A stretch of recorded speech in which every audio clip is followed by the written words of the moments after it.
Listen up. It's B-Eazy Dat Dude, the great. He ain't fake, he one of the real guys. Spitting fire every stream. You been late to the party, now it's time to realize.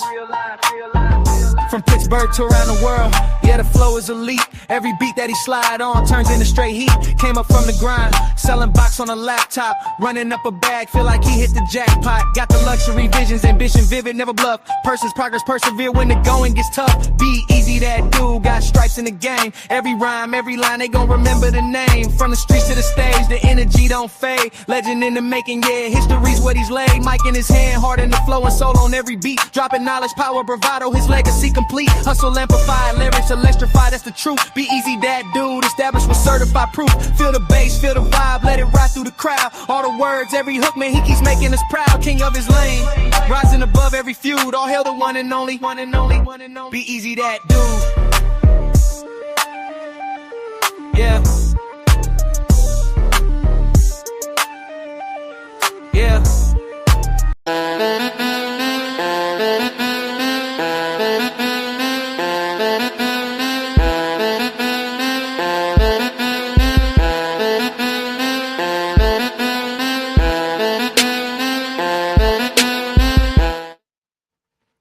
Turn your radios up.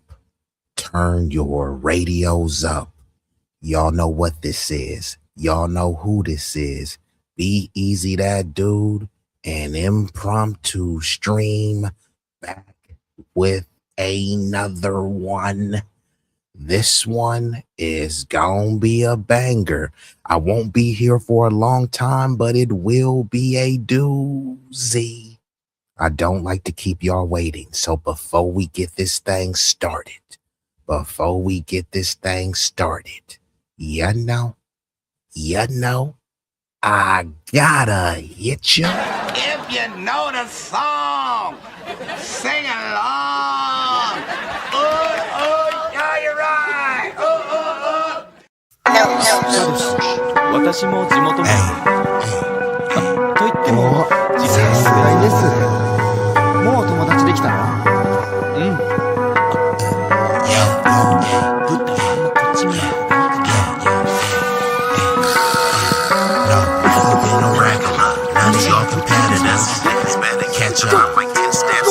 Look, this promethazine got me leaning like a cholo. In the club, I'm 20 deep.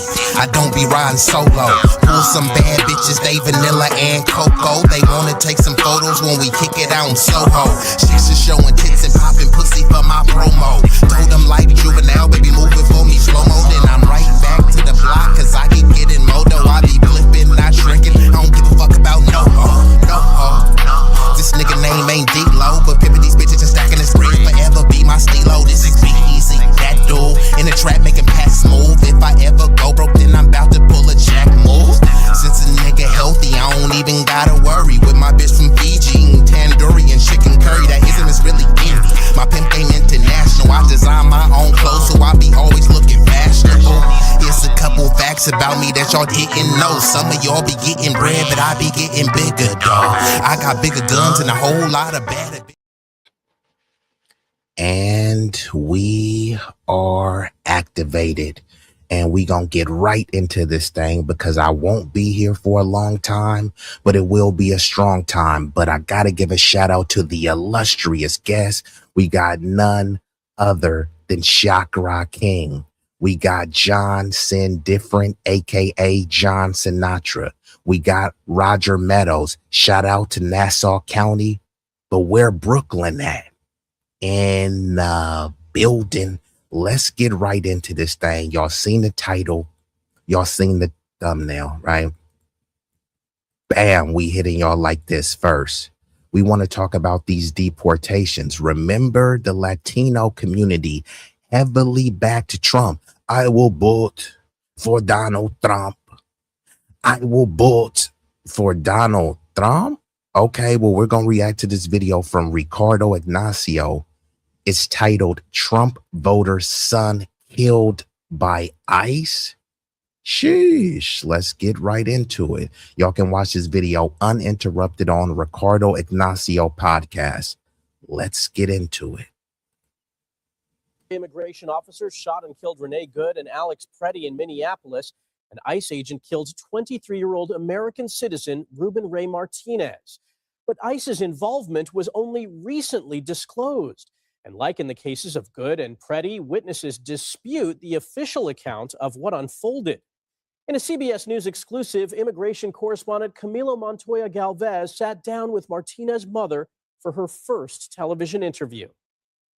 Everything was good. Mira, esa cara de nopal, voting for Trump. No, la gente está bien jodida. I just don't understand why it had to be this way.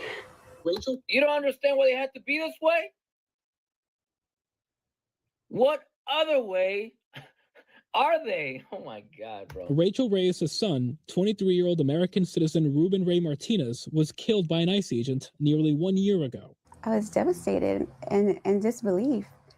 And it's bad enough to lose your child, but then to lose your child at the hands of law enforcement when they're supposed to be the ones to protect your child. ICE's involvement in Martinez's killing in March of 2025 was only... See, this is what happened, unfortunately, with many Latinos. When Trump told y'all what he was going to do, Trump said y'all are not sending your best. They're bringing crime. He called y'all rapists. He called y'all everything but a child of God. And still, not all, but a significant amount of Latinos went out there and said, I will vote for Donald Trump. Even though he called you a rapist, even though he was calling you all sorts of disgusting and grotesque epithets, you didn't care. Because when he said he thought he was going to get the criminals out there, y'all thought he was talking about foundational Black Americans or something. But hey, newsflash, primo, we are not immigrants. So that's really kind of ruffling some feathers, because people thought, oh yeah, well, since they paint Black people as the face of crime, when Trump says he's going to deport the criminals, yeah, he'll deport a bunch of Blackies, right? No, looks like he's deporting the brownies. Looks like he's deporting what some would call border hoppers, right? These are not my terms. Wetbags, illegal aliens, these are not my terms that I came up with. These are the terms that many in the MAGA moron faction came up with. And guess what? Despite them coming up with all of these disgusting derogatory terms towards Latinos, guess what? Many of them still said, I will vote for Donald Trump. I will vote for Donald Trump. Okay, well, now you're getting what you voted for. Publicly revealed in... Nah, I'm gonna rewind that little part. I gotta hear this one more time. 1 second, bear with me. ICE agent nearly 1 year ago. I was devastated and in disbelief. And it's bad enough to lose your child, but then to lose your child at the hands of law enforcement when they're supposed to be the ones to protect your child. No. This goes out to all of you Latinos, Mexican, Chicanos, whatever you want to call yourself.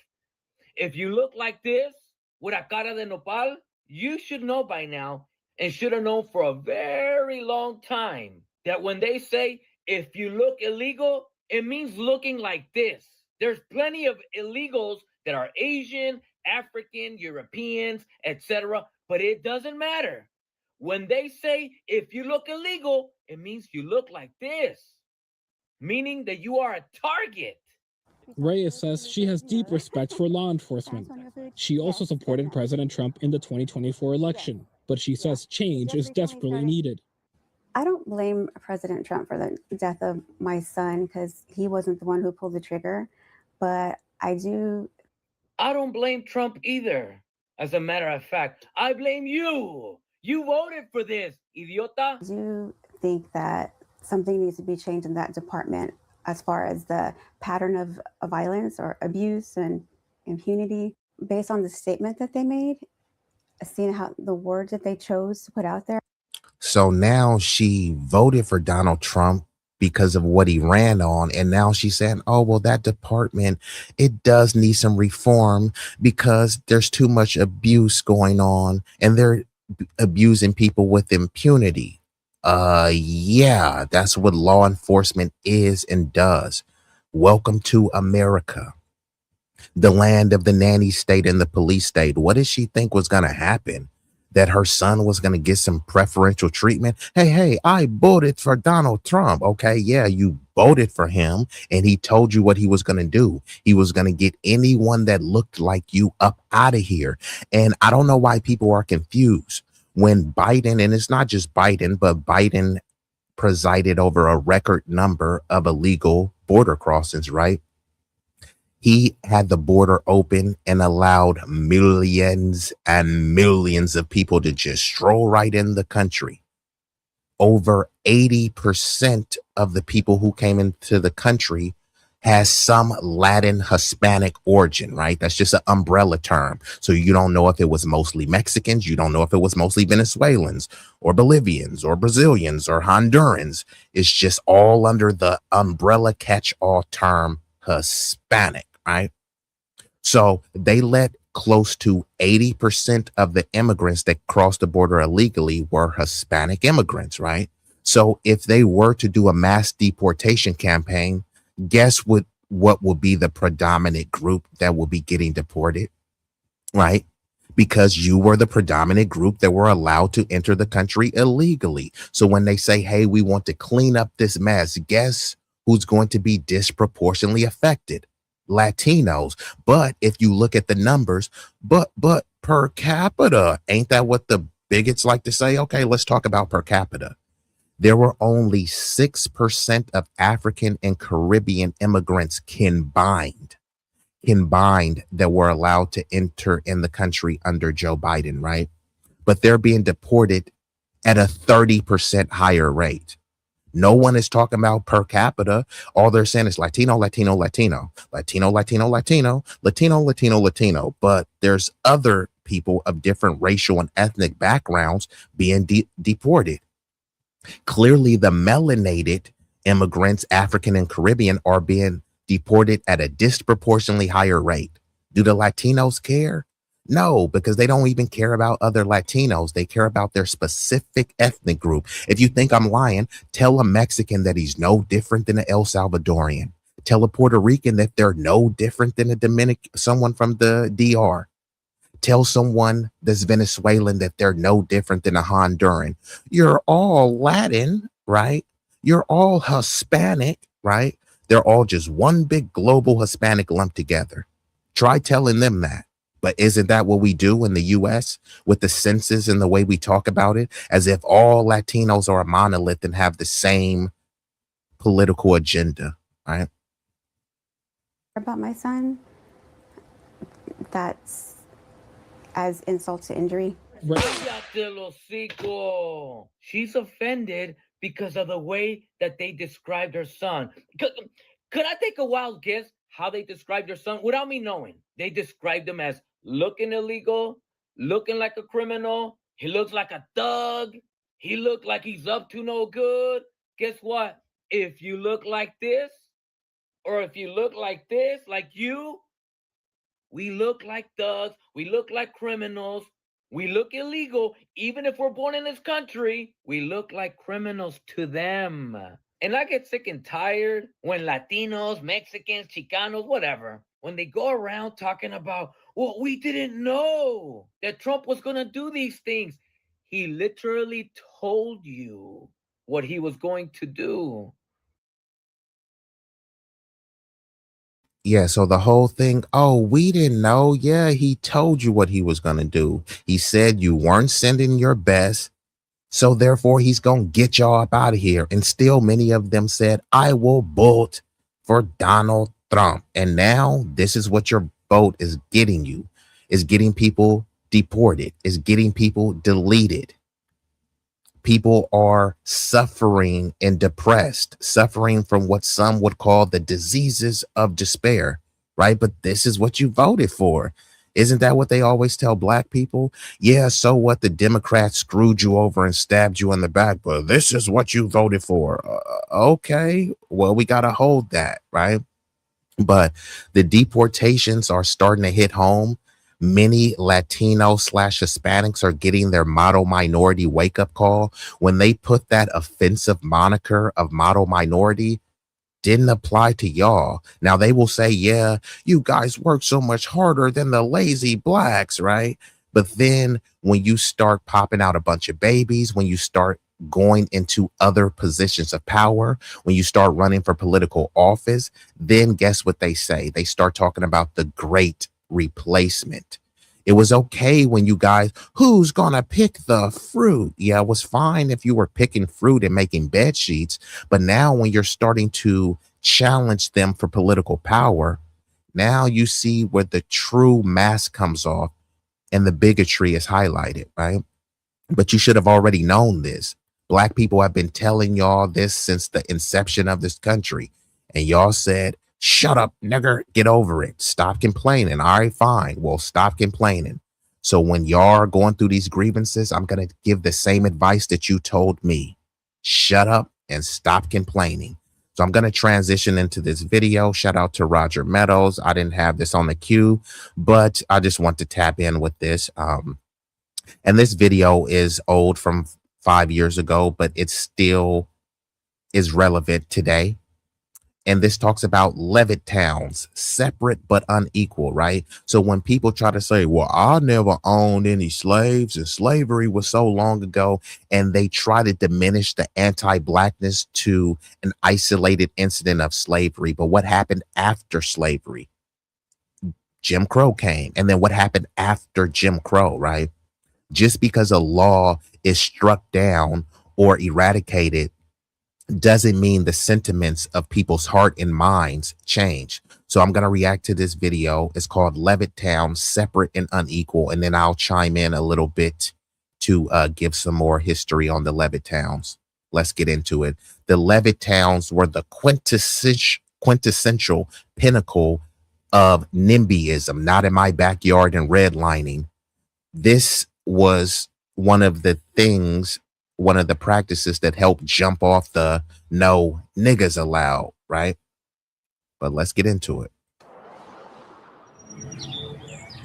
White picket fences, clipped hedges, well-maintained lawns.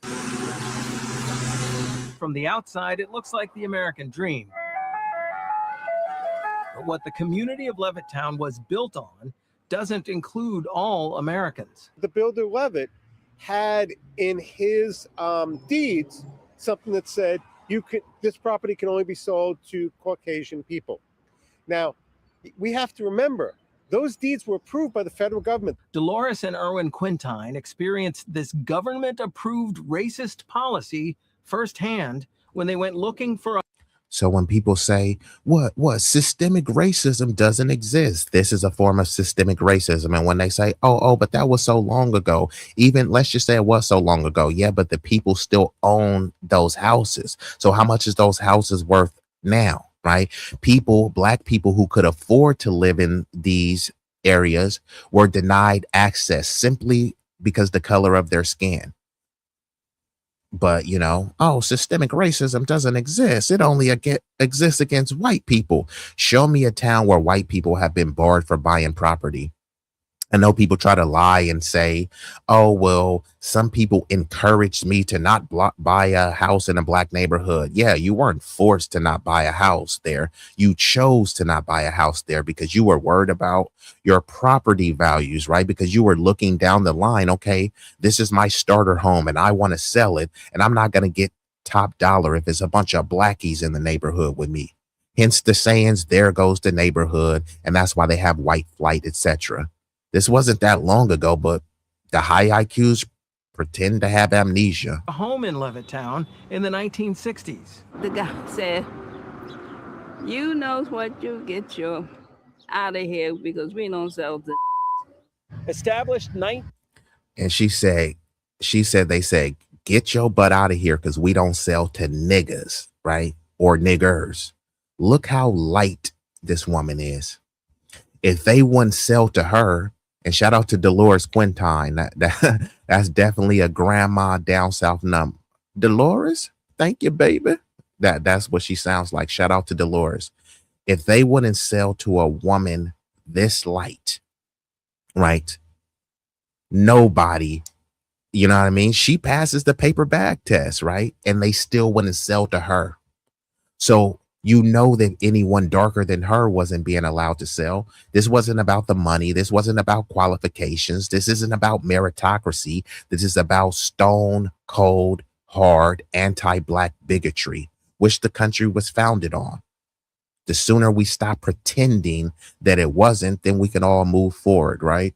Get over the past. How can I get over the past when you keep lying about the past, saying that it didn't happen, even though it's been heavily recorded and documented? Sure.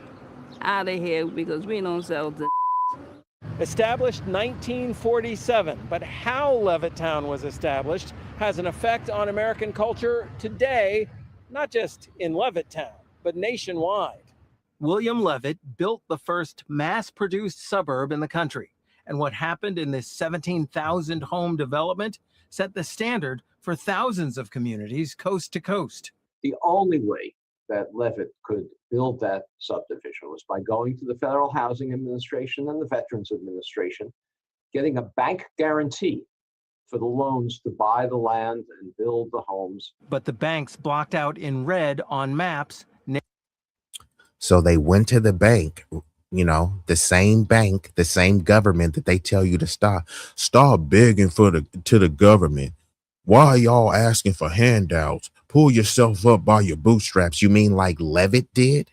Levitt went to the big mommy, daddy, and government and said, give me goodies, giveaways, and guarantees, right? That's not pulling yourself up by your bootstraps. And then they said, fine, we will give you those goodies, giveaways, and guarantees, but only if you discriminate against niggas. Neighborhoods that had even one black person living there and refused to make loans there. It's why Levittown said no to black buyers at all. We went to the. You heard that? Even if there was one black person living in the neighborhood, they would deny loans, right? This is systemic racism. This happened. Clearly, there's people here alive to talk about it. Your parents and some of your grandparents can tell you about this, but why won't they tell you about this? If your parent lived through this and they tell you about that, guess what? That's woke. How is it woke? By them giving their testimonial, their anecdotal experience. What is woke about that? And there's nothing wrong with being woke. Being woke means alert and being aware. Don't you want to be aware of the injustice and atrocities this country committed? Those who don't know their history are doomed to repeat it. Office where the gentleman was showing the houses. So my husband said to him, my wife and I interested in. But the banks blocked out in red on maps neighborhoods that had even one black person living there and refused to make loans there. It's why Levittown said no to black buyers at all. We went to the office where the gentleman was showing the houses. So my husband said to him, my wife and I interested in, purchasing a home here in Levittown. He said, get your out of here. Richard Rothstein is one of the foremost researchers on housing discrimination in the U.S. The federal government even required Levitt to place a clause in the deed of every home in Levittown prohibiting resale to African. And like the late, great Dr. Nellie Fuller says, W supremacy likes to take both sides of the conversation, right? So they have many of these Jewish landlords, or some would call slumlords, who would redline, practice NIMBYism, and discriminate against black people. But then you had some Jewish people who would play good cop, bad cop. Oh my God, it's so bad what they're doing to the poor blacks here. Let us help you, right? And then they use the pain and the plight of us being discriminated against to pass things for minorities, marginalized groups, disenfranchised, underserved groups. So it sounds like it's helping us, but ultimately it's helping everyone but us. Because when you throw out these umbrella terms, we're always at the bottom of it. If you say people of color, we're at the bottom of that. If you say minorities, we're at the bottom of that. Marginalized groups, at the bottom of that. Disenfranchised, bottom of that. Underserved communities, bottom of that, right? Someone could break their leg, and someone could be a straight white dude, bench press 300 pounds, be in great shape, and then break his leg.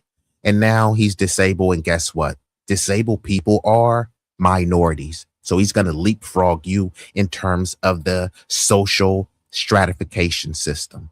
It's an ugly reality.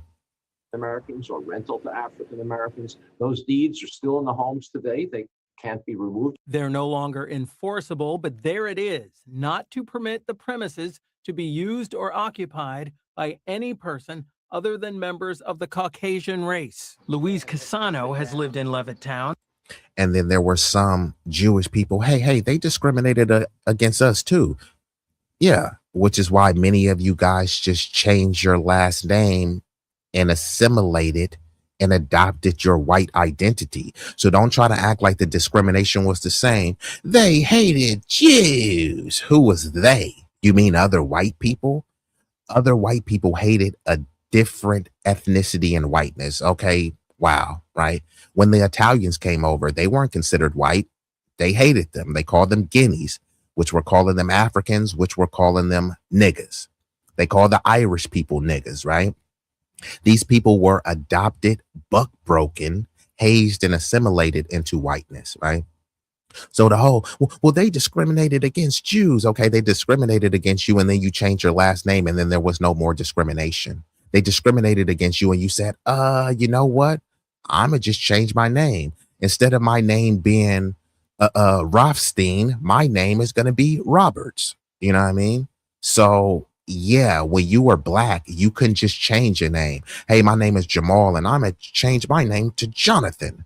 You know, my name is Bakari, and I'm going to change my name to Benjamin. We couldn't just do that. So to pretend that the discrimination was the same, it's not. And they always talk about reverse racism. Jews were allegedly discriminated against, and their answer to discrimination is to discriminate against the people who didn't attack you, the people who stood by you and wanted to protect you and help you receive your full human rights in this country, right? One of the main purveyors and promulgators of blackface was a Lithuanian Jew named Al Jolson, a Lithuanian immigrant. He was failing in his homeland. His homeland was a shithole, like Trump likes to call these places. So he fled a shithole European nation to come over here to get celebrated and commemorated for mocking black people. And guess who it was? All the people. I never owned slaves. Yeah, you never owned slaves. You just went to go watch black people get lynched. You never owned slaves, but you just watch a bunch of non-black people dress up in blackface and do all sorts of minstrel shows, right? But I never owned any slaves. And that's one of the most pathetic sayings too, because the people that say that, they didn't have the means to own slaves. If they had the means, they would have owned slaves. And when you tell them that, they admit it, and then they say, well, slavery was everywhere. So you're admitting that if you had the means, you would have owned slaves. So why are you even saying, I never owned a slave? It's like someone saying, I never drove a Lamborghini. Hey, here, I got a Lamborghini. You want the keys to the car? Guess what they'll do? Take those keys and drive a Lamborghini.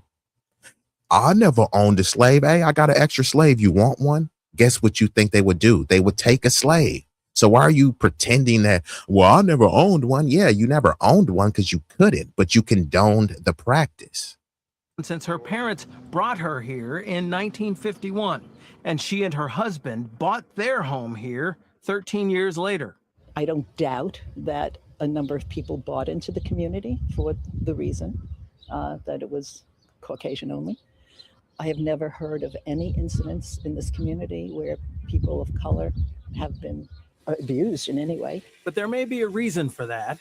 Even today, just over 1% of Levittown residents are black, just under 84% are white. That's the problem with discrimination and racism. It carries forward. When Levitt built his homes, there was no down payment for veterans, and for anyone else, it was $10. That's just $120 today, adjusted for inflation. And the homes cost about $8,000, the equivalent of $96,000 of today's dollars. Either one of those prices people would be good with. People would be okay, inflation. I'll buy a house today for $96,000. But you know none of these houses are going for $96,000. So the same people who bought their houses for $8,000, $13,000, these are the same people wagging their fingers at you. You need to pull yourself up by your bootstrap. I walked 20 miles in the snow with a 40-pound backpack, right? Why can't you do what I did? Okay, I could do what you did. $8,000. Some people get an $8,000 tax return. So you can get a tax return and buy a house in the 1940s. And these same people are wagging your fingers. We need more white babies. How you gonna have white babies when the average home costs over $450,000? This is just the average home cost. Could you find some cheaper? Yeah, but is it a place where you want to live and raise your kids? That's a whole separate discussion, right? So I don't want to hear these silent generations and these boomers who many of them have bought their house for less than 100K, and they're sitting on their house to hopefully sell it for 2 or 3 million. You bought your house for less than 100K and you think some young upstart adult is going to buy the house that was built in the 1940s for damn near $1 million?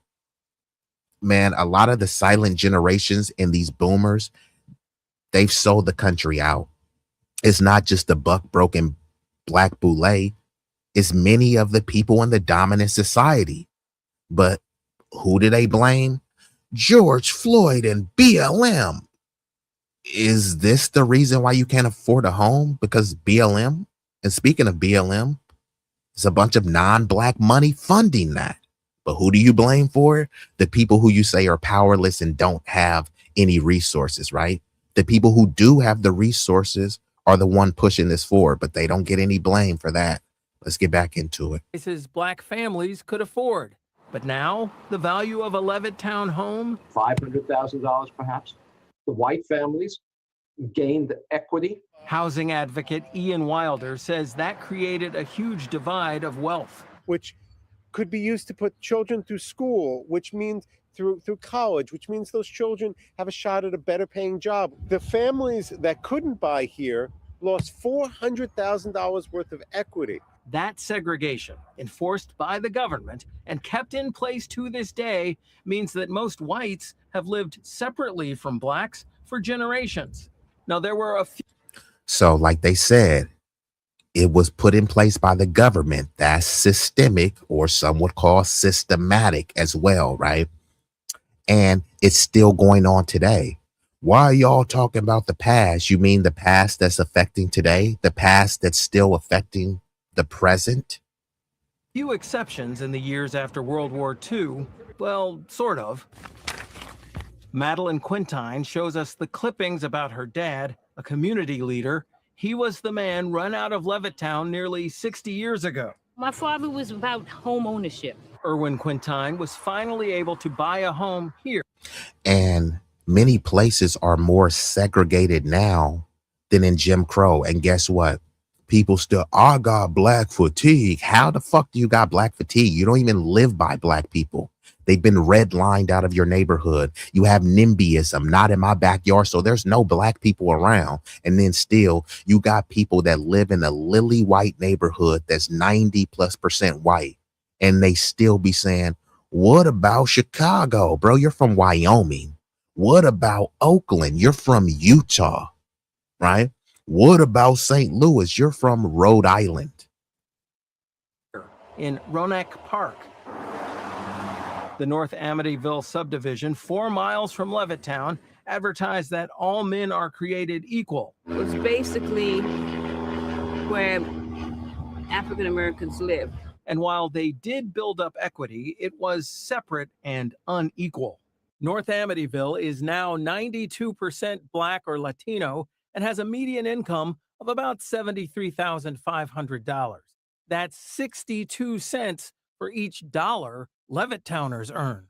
So the housing discrimination that started 70 years ago in Levittown and spread nationwide created the wealth gap for African American families today.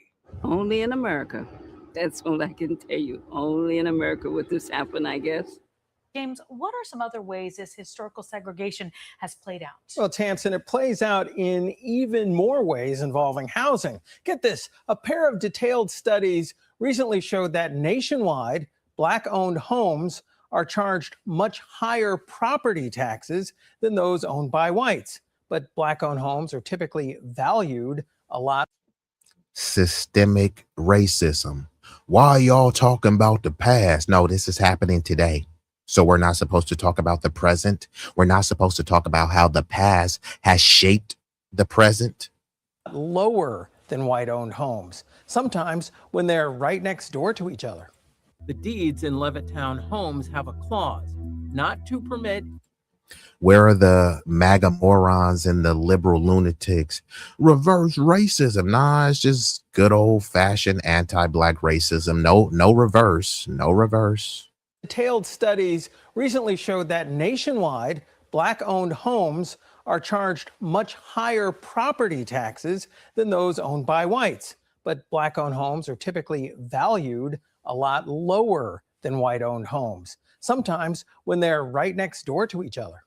The deeds in Levittown homes have a clause not to permit any person other than members of the Caucasian race. We have to remember, those deeds were approved by the federal government. Thousands of communities of color nationwide were put into the zones you see in red.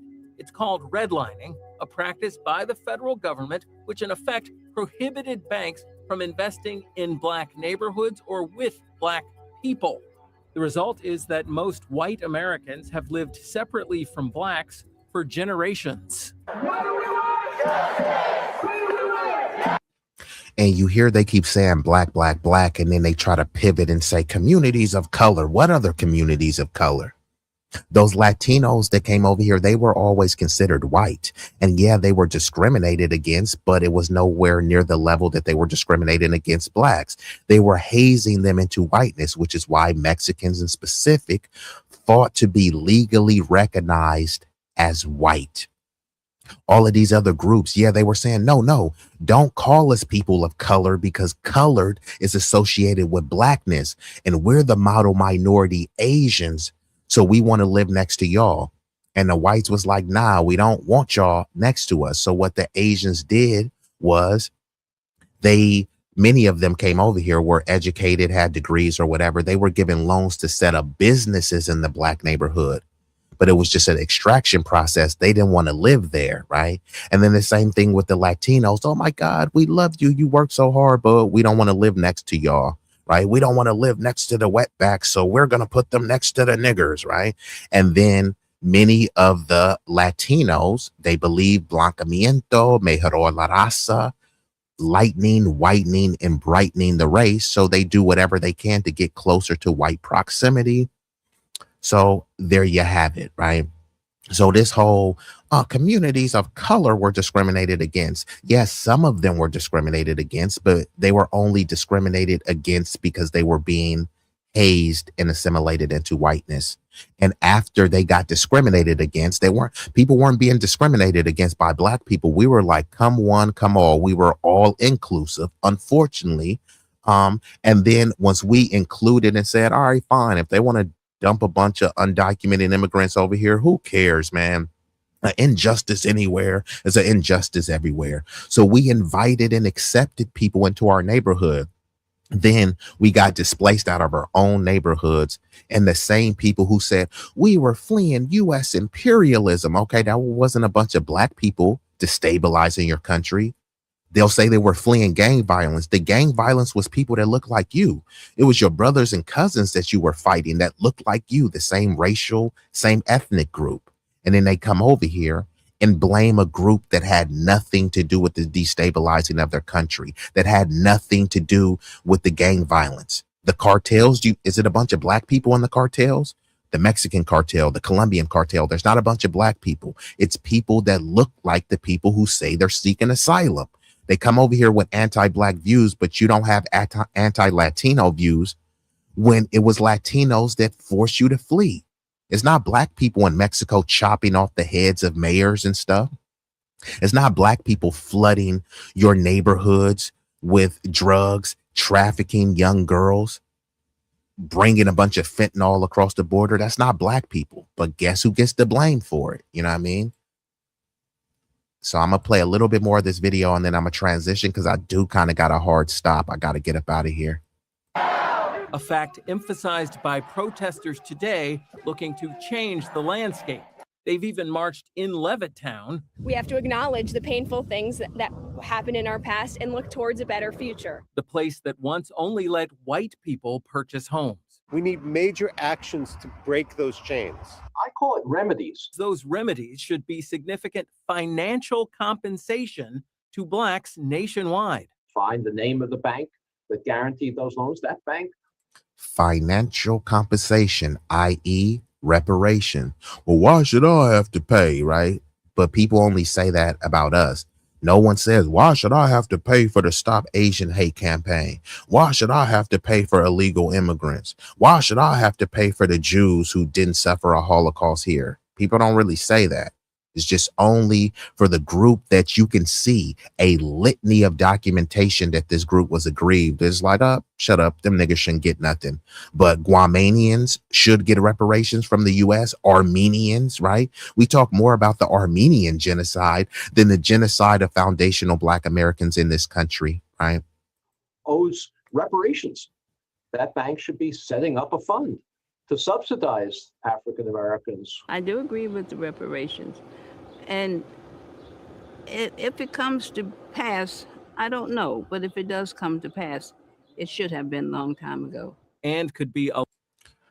I concur. It should have been a long time ago. Well, it did come to pass. That's where the whole 40 acres and a mule comes. So even the biggest at the time said, yeah, we don't like these niggas, but we do have to give these niggas something for all of the barbarism and the heinous atrocities we committed towards them, right? And then there was an even bigger bigot came and reversed it and said, you niggas don't deserve nothing, etc., etc. Well, like SWP says, well, you have the black people that this nation deserves, right? This nation knows what it takes to have a enriched community. But if you actively work to disenfranchise a community, what are you expecting to come from that community? They destabilize a country or a city, and then they want, these beautiful, flowery, positive outcomes to come. It's almost like you chain up a junkyard dog. The dog is malnourished. You abuse the dog, but somehow you want the dog to act like Beethoven or Lassie or Air Bud. Huh? How the fuck are you going to get a Lassie dog that you chained up and don't want to feed or nourish or walk and treat, like a family pet? You train or you leave a junkyard dog, it's not going to act like a Lassie domestic pet.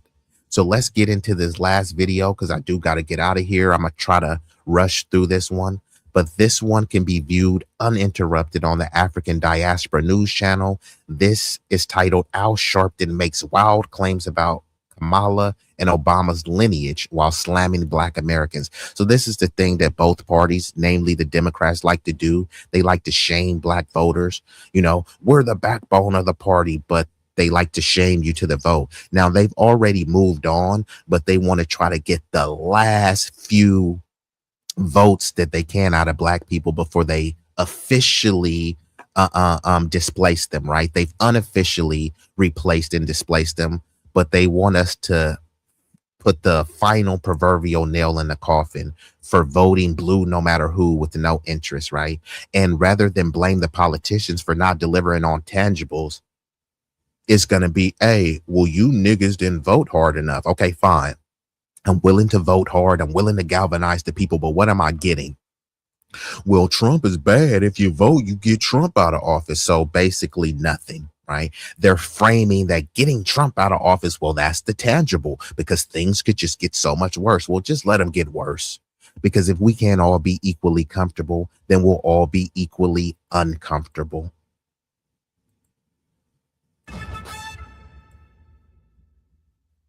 Recently, at one of Reverend Jesse Jackson's homegoing service, he had quite a few of them.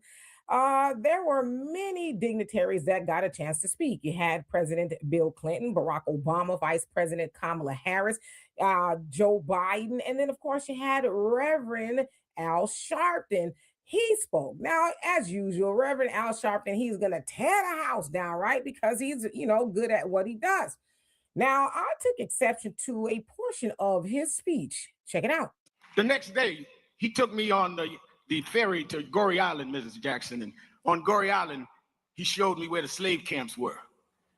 And I will never forget, he said, Al, you see what that artifact is? I said, what's that? He said, they call it the door of no return.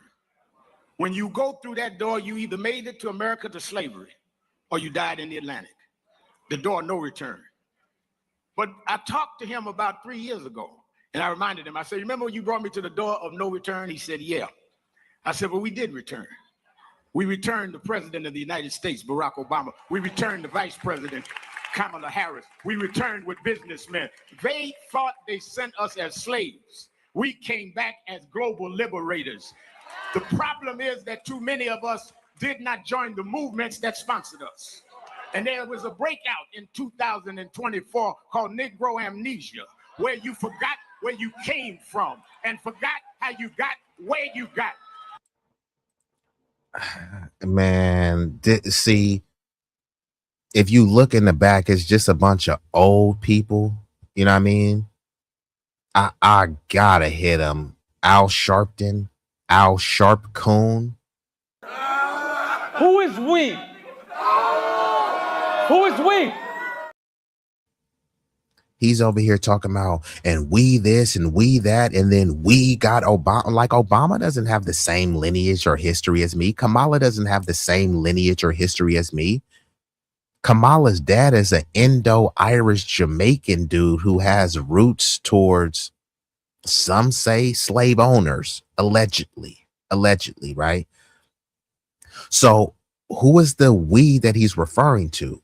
And this nigga's over here tap dancing to shuck and jive to get us to vote Democrat. What? How please? Nigga, please. How? Nigga, what? Nigga. Nigga, please. Nigga, please. What?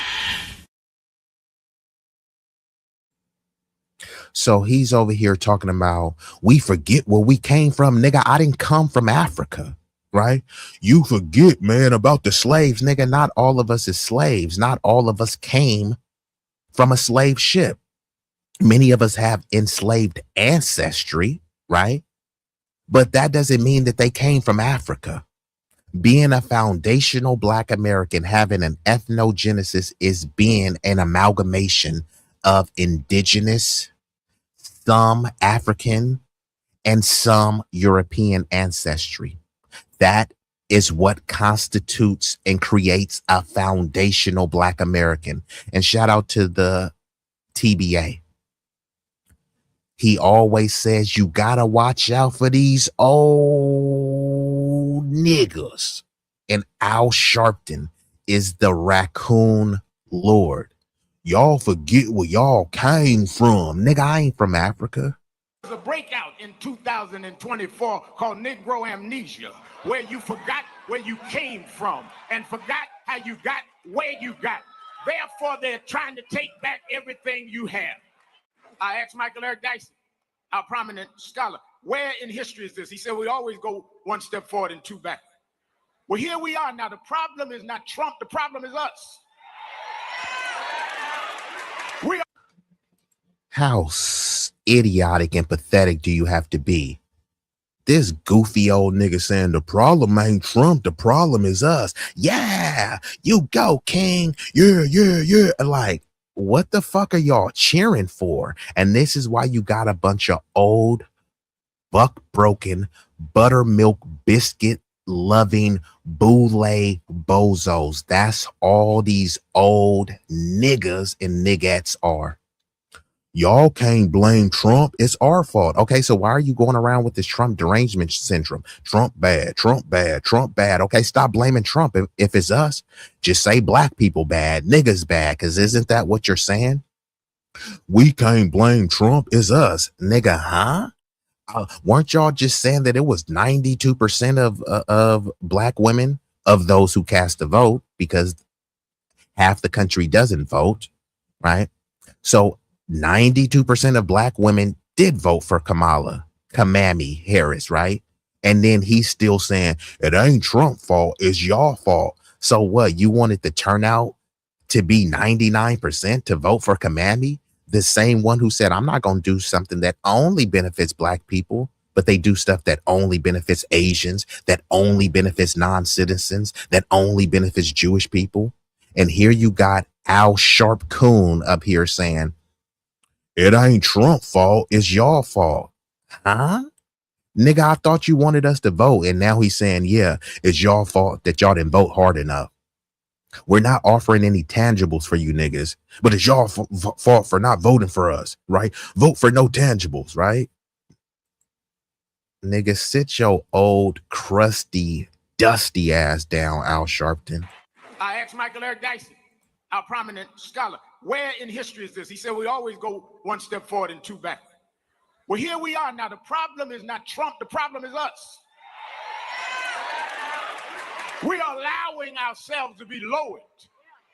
And yeah, to a certain extent, he is right, but not particularly in this context, because he's saying the problem is us and that we need to vote harder for the Democrats. That's not the same thing. Now, I will say the problem is us is that we are giving our vote to the Democrats or either one of these political parties without getting tangibles extracted and promised at the forefront, right? It is our fault that we are not practicing more mutual aid and abstaining from these institutions and these cultural norms and practices. That part is our fault, but he's trying to blame that it's our fault because Kamala is not president because we didn't vote hard enough and we didn't crash out hard enough, right? This is just a stump speech to say, hey, because we've already voted, right? We've already voted for Obama at record numbers. They voted for Kamala, right?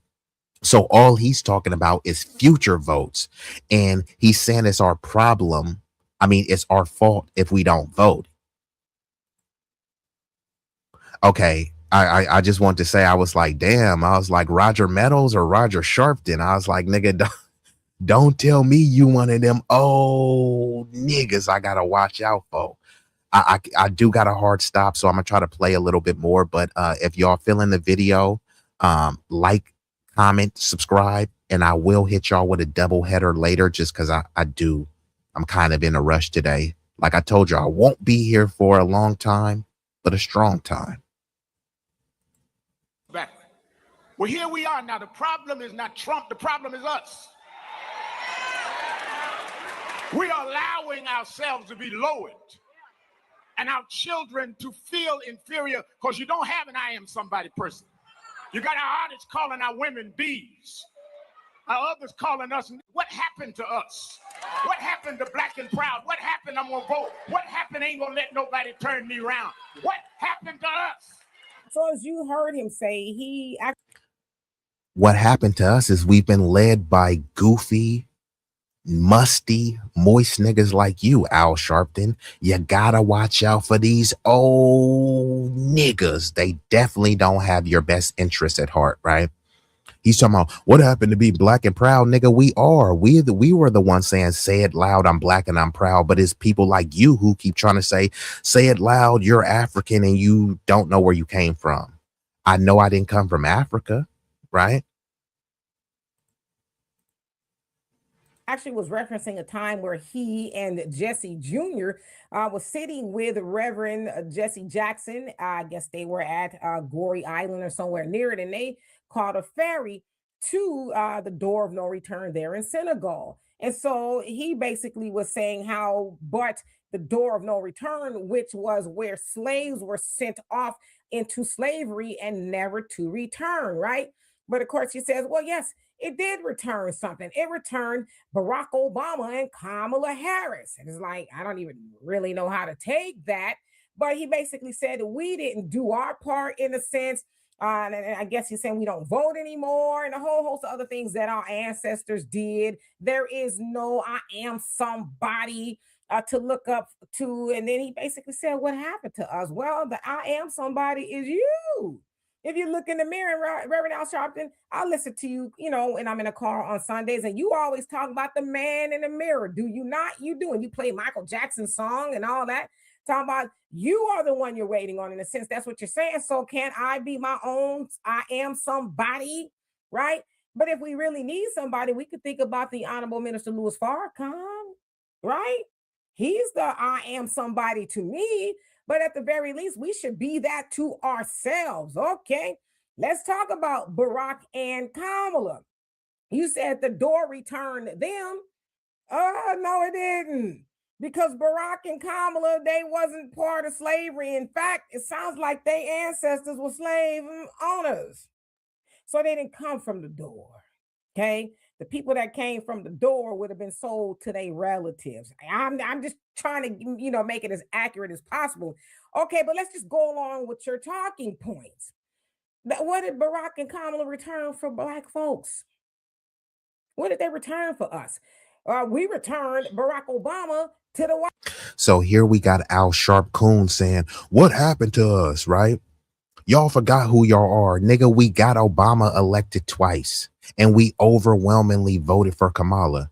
No, y'all need to vote harder and shit. But what did any of them do? Kamami said she ain't gonna do nothing that only benefits Black people, but she co-signed things that only benefited Asians, Jews, and non-citizens. Barack Obama, I'm not the president of Black America. I'm the president of all America. So who gives a fuck if this nigga is a biracial Kenyan American? I don't care, right? He doesn't care about Black people. So why the fuck should I care about old Tether Obama? White House twice. And guess what he returned for us? Nothing. He didn't return anything specifically for Black Americans. And he know what we wanted. We wanted reparations. We wanted 40 acres and a mule. We wanted a hate crime bill. We wanted all of that. But he gave that, in a sense, to everybody but Black Americans. So you want us to feel something for them? And Kamala, y'all know what she said. Here it goes. Now, right? She wasn't going to do anything specifically for Black folks. So you want to guilt us for what? And you say not to blame Trump. I get it. We shouldn't blame Trump. There's a lot of things in our community that we are responsible for and we need to get a hold of. Yes, it is. But see, that's the talking points y'all went with, especially Kamala, when she was running Trump. I mean, y'all had everybody thinking we was going to be back on the plantation. That's what y'all was having everybody think. I didn't think that. But in a sense, a lot of people, oh gosh, we don't vote for Kamala. We going to be slaves again. And it's like, hey, I ain't seen nothing like that happen yet.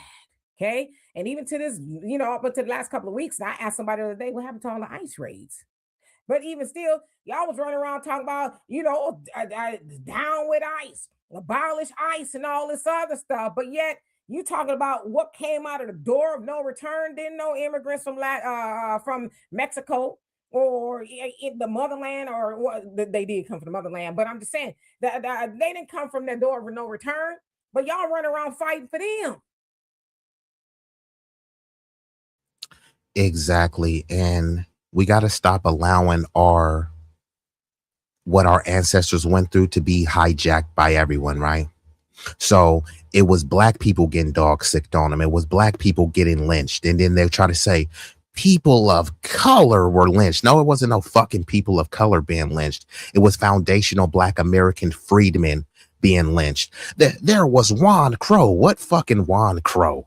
Mexicans were legally fighting to be classified as white. There's no race called Mexican. Even right now with Puerto Ricans on the island of Puerto Rico, guess what the majority of them identify as? If it's not white, then they say, hey, I'm not just white, I'm biracial, triracial, right? Only 12% on the island of Puerto Rico identify as being Black.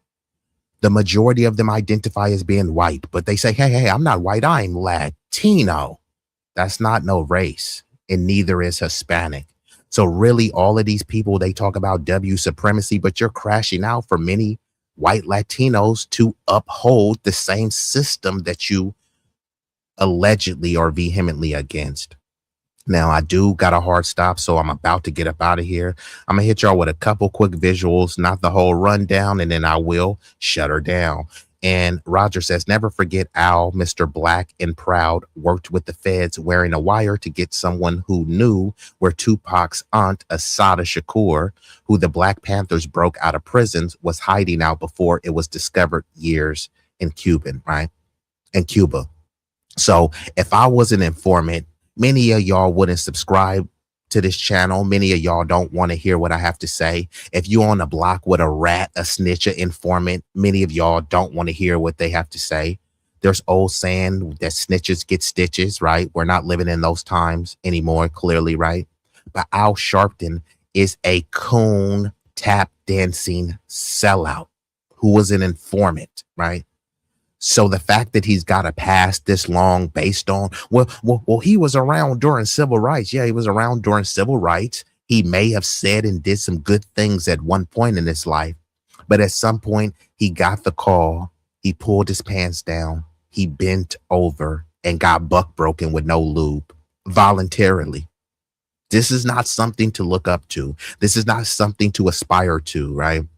To say, hey, little Jamal and little Daquan, don't you want to be just like Al Sharpton or Bakari Sellout or Van Jones, a buck broken bozo for the establishment? Nah, I'm cool. I'll pass. But shout out to Big Rick Slaps. You came in. I'm actually about to head out because I do got some business to tend to. But y'all could have been anywhere in the world. You chose to be here with me, at least momentarily. And for that, I thank you. Now, it won't cost you a fee. The likes are free. Do have a goal to try to reach 1,000 subs. I'm like 200-ish away. So if you hate this content, subscribe because I'll give you a lot more content to hate on. And if you love this content, support. You know, if you can't support financially or you're unwilling to support financially, then you can support freely by liking the stream. Tell a friend to tell a friend. Word of mouth is still an effective marketing tool. So I'm going to play a couple visuals and then I'm out of here. Salute, and I love y'all. Yeah. Hey.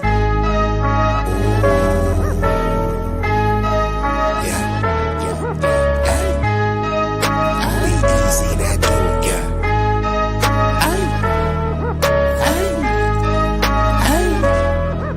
Shit so hot it's burning up. Just go ahead and turn this up. I bring the pain like an aftermath of a car wreck. There's a lot of niggas that say they real. To me, that shit is far-fetched. Them cats is pussy.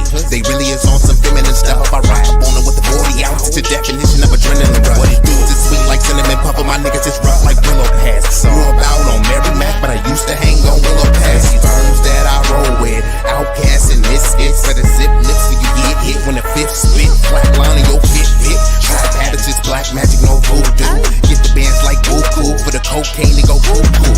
Most these niggas is foo-foo, so I'm shitting on them like doo-doo. I can't fuck with y'all like tofu. I'm just saying, man, like Goku. Bad bitches at the house with me watching Netflix or Roku. Fuck them both at the same time, and I swear to God it was so cool. Street legend, real boss, I call shots cause I'm still saucy. I know some G to the bike crack on shite racket and fly back out to Milwaukee. When they hear me flow, they say I be burning up, burning up. Cookie to the draw is what we burning up, burning up. What you ain't know, oh, we burning up, burning up. This shit so hot, it's burning up. Just go ahead and turn this up. When you hear me flow, say I be burning up, burning up. Cookie to the draw is what we burning up, burning up. What you ain't know, oh, we burning up, burning up. This shit so hot, it's burning up. Just go ahead and turn this up.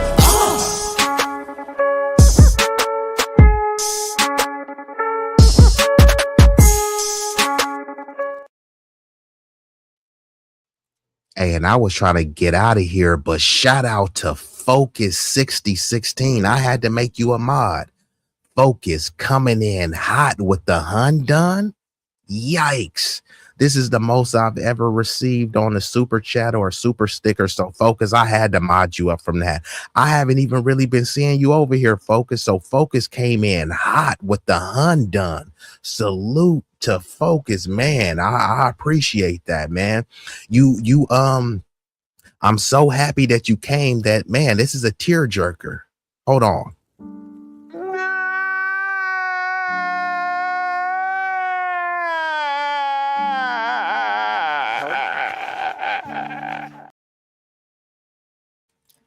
Shout out to Focus. Those were tears of joy.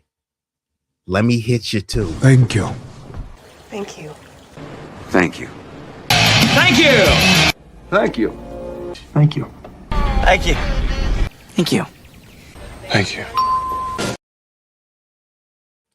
So salute to the illustrious guest, Focus 6016, coming in hot with the $100 super chat. I appreciate you. But yeah, I put you in the true blue, man. You've earned it.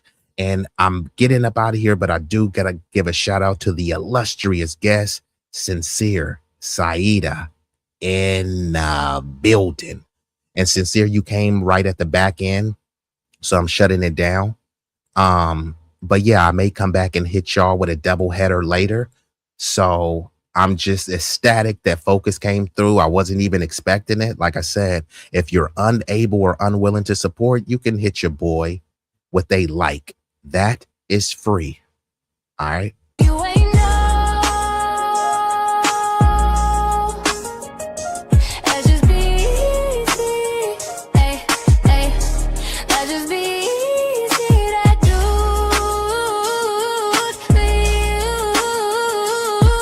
Be easy. Is that dude? You hear me? You feel me? Ooh.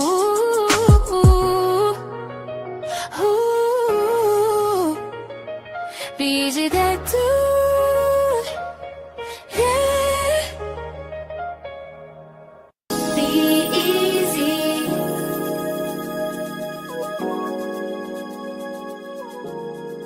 If you feel the vibe, like, share, and subscribe. We growing on this journey. Come and take a ride. If you wanna slide with that dude, be easy. We going all the way to the top, believe me. All the way to the top, believe me. Be easy, be easy. He is that dude. Ooh, he is that dude. That dude, be easy. He is the one that you can call so he can get the job done. He about to reign supreme if you thought his run would soon end. He just getting started though, so go ahead and tune in. Be easy.